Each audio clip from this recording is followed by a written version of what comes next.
Jerome Bruner's theory of development is based on the assumption that we learn best when we go from concrete to abstract in a three-step process.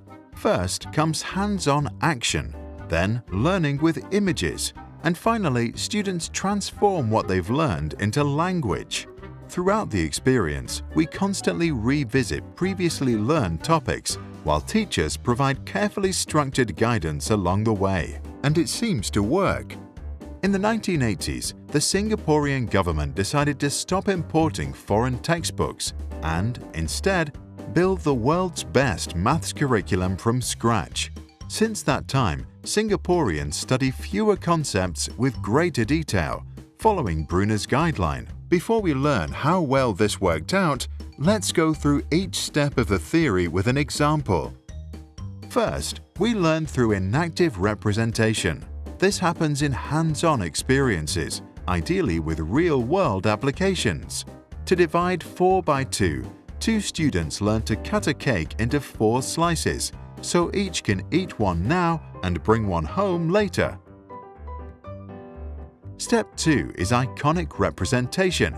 We now link our memories of the experience to iconic pictures. Students are asked to draw a cake that was cut into 4 pieces. Last comes symbolic representation. We now use the images we internalized earlier and turn them into abstract language, such as mathematical symbols. Using a little bit of retrospection, we can easily solve the problem. This last phase is also called language-based because we are really just learning the right words and symbols to express our thoughts. The actual maths knowledge was acquired much earlier through hands-on experiences.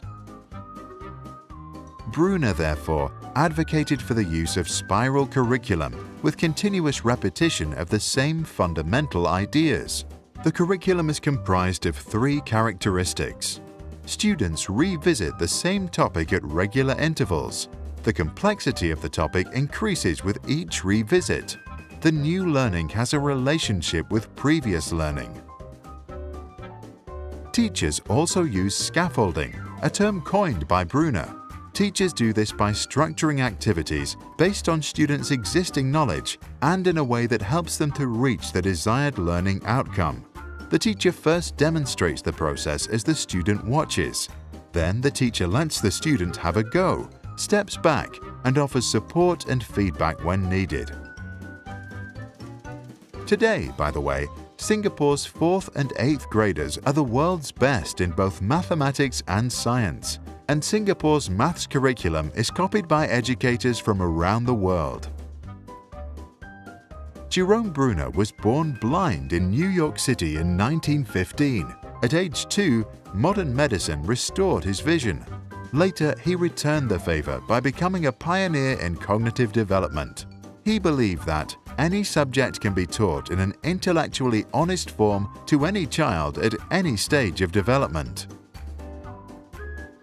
What do you think about Bruner's theory and his suggestion for better learning? Is this how you learn in your studies? If not, what is one subject that you think could be made more understandable by following his ideas?